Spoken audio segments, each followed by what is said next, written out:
This Health Ranger Report Pandemic Podcast is brought to you by NaturalNews.com for uncensored reporting and HealthRangerStore.com for lab-tested preparedness supplies such as storable food, full-face medical masks, biostructured silver first aid gel, and iodine, only while supplies last.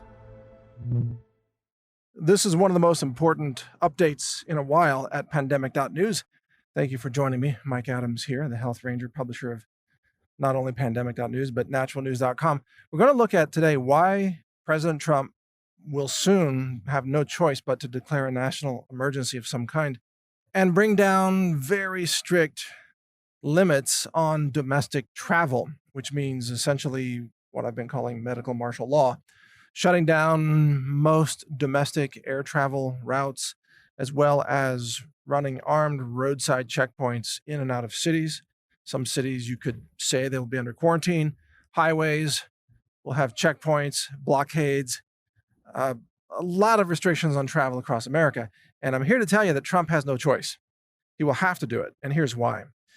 Let's start with an estimation. Now, and you're free to modify this, but let's just start with this as a thought experiment that there are currently 10,000 infections in America. That's what I currently believe is the number. Some people think it's only 5,000. Very few people think it's less than 5,000 unless they're just totally out of the loop and uninformed.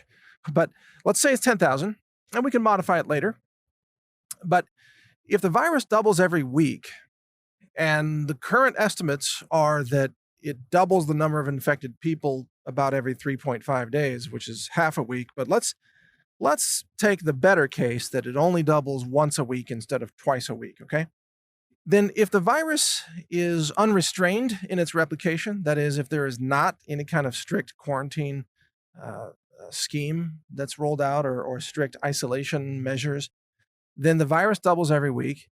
I ask you this question: how many weeks does it take to go from 10,000 infected people to 1 million infected people? All right, so it's a very simple math question. We can simply double the 10,000 to get 20,000. That's 1 week. And then the 20,000 goes to 40,000. That's 2 weeks. 40 goes to 80. That's 3 weeks. 160,000 is 4 weeks. 320,000 is 5 weeks. 640,000 is 6 weeks. And then 1,280,000 is 7 weeks. So we're at 1.2 million infections in 7 weeks. Again, if travel restrictions are not put into place, and I believe they will, so this is not a prediction. I'm not predicting there'll be 1.2 million infections in 7 weeks. I think there'll be fewer than that. But if we did nothing, if we did not put in some kind of travel restrictions, it would be 1.2 million. But let's say that you disagree with my starting point. Let's say that you don't believe it's 10,000 infections. You think it's only 5,000. Okay. Well, then that just takes 8 weeks instead of 7. Because remember, it doubles every week. Or if you think there's only 2,500 infections right now, then that just means to get to 1 million plus, then it only takes 9 weeks instead of 8. So you see that the power of exponential replication takes people by surprise. Most people really can't grasp how quickly this goes to 1 million infections. And then, of course, once it reaches 1 million infections, the exponential spread continues until there is some intervention that stops it, i.e. isolation or widespread use of antiviral nutraceuticals or pharmaceuticals. So the 1 million then goes to 2 million the next week, and the 2 goes to 4, and then 8 million, then 16 million. And you see, at some point, you have the entire country infected, which is why we can't let it get there. So how do you stop it? Well, isolation is the quick, easy answer. And that's why Italy did this. They blocked the roads. They locked down about 10, maybe 12 towns. This is why China shut down cities. Isolation works. And yet, in America right now, we have essentially no isolation taking place, even though the coronavirus is currently spreading across airplanes and airports and hotels. It's escaping quarantine centers at Travis Air Force Base and San Antonio and probably Omaha, Nebraska. There are already massive outbreaks in Oregon and Seattle, especially Washington State, probably has thousands of people by itself. Maybe 5,000 or 10,000 people in Washington State, not even counting other states.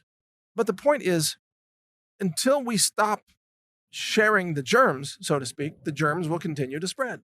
So we should anticipate there will be a day, especially as the testing kits get distributed out to the doctors nationwide and more tests are being done and cases start to really rack up into the hundreds and then the thousands of cases and then tens of thousands of cases. Sooner or later, somebody is going to say, maybe we should block the air traffic, right? Commercial flights, maybe not private aviation or general aviation as it's called, GA. Maybe not, Michael Bloomberg's private billionaire jet or whatever, but regular commercial traffic might be halted and roadways and so on. So think about what this does to the economy and think about what this does to just the psychology of the American people who are used to being able to travel freely across the country without having to, show me your papers, that kind of thing. What if they roll out a vaccine and then they say, well, the only people allowed to travel on the airplane are people who can prove they've had the vaccine? Even though the vaccine probably doesn't work all the time, because no vaccine does, they'll probably have something like that. You can't board an airplane unless you've been vaccinated. But you see, they can use this medical martial law to really destroy your civil liberties. They can use it to confiscate guns. They can say, well, since we're in a national emergency, your Second Amendment rights are suspended. And they can go door to door with a thermometer and a SWAT team. They're going to take your temperature and put a gun in your face. If you have a temperature, they'll take you away to a quarantine center. If you have a gun, they'll take your gun.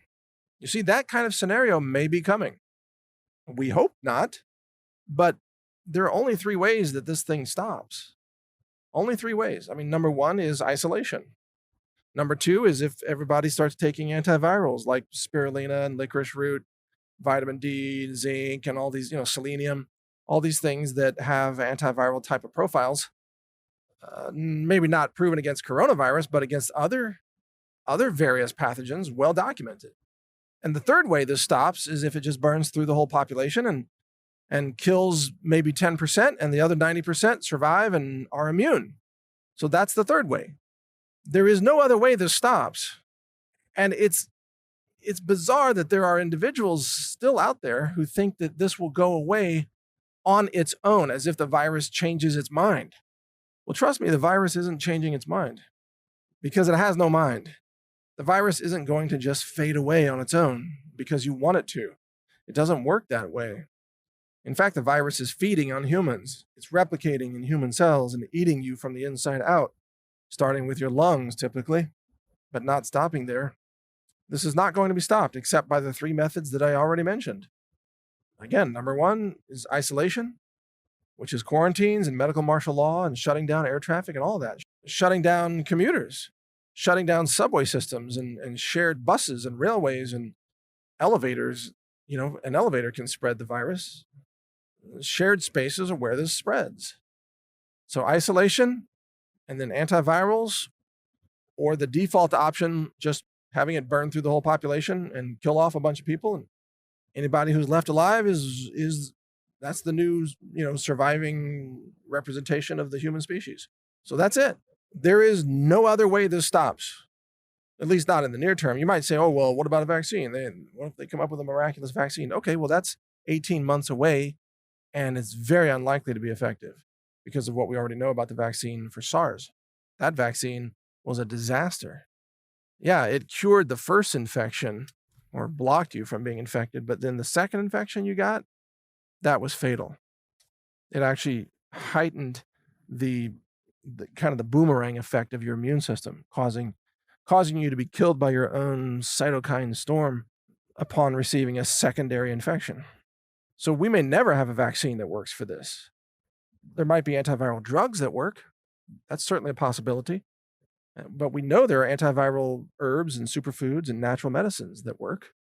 That's known right now. And yet no one's recommending them. So I don't see a scenario where this suddenly stops. That would violate the laws of reality, the laws of physics and biochemistry and genetics. I keep asking people to explain it to me. How does this stop at week 5, here as it's replicating, doubling every week? Tell me how it stops at week 5. No one can explain it. They say silly, insane things like, "I don't know, the government will solve it." Well, okay, but the government doesn't use magic, so what method would the government use to stop it? Oh, I don't know. So nobody knows because it can't be stopped except by the 3 methods I just mentioned. That's it. Everything else is just irrational, wishful thinking. So get ready for this, folks. It's not going away anytime soon. You're going to need to be able to deal with it for a long time yet to come. Now, eventually, it will go away after everybody's been infected, perhaps. Eventually. Or maybe some will be automatically immune and they will never show symptoms, just asymptomatic carriers. But this doesn't go away by magic. That's for sure. Stay informed. Read pandemic.news. This is Mike Adams here, the Health Ranger. Thank you for listening. When it comes to prepping, you not only need good products that can help keep you alive, awake, aware, and nourished during difficult times, you also need products you can trust. At the Health Ranger store, we do extensive laboratory testing using an in-house lab that's ISO accredited. It's inspected, it's audited. It's a 2-year process to even get that accreditation. We use multiple mass spec instruments, state-of-the-art science. I'm a published science author as well and a patent holder on several technologies, some of which we use variations of in our lab.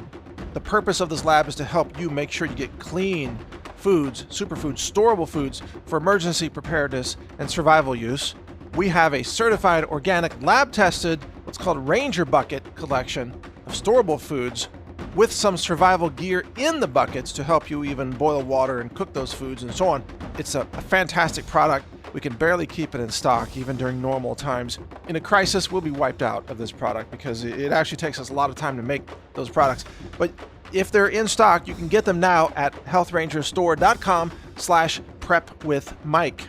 In fact, go to that URL, healthrangerstore.com/prepwithmike, and you'll see some of our survival and preparedness supplies, including iodine, colloidal silver products and gel first aid products, storable foods, superfoods, medicinal herbs for first aid, and much more.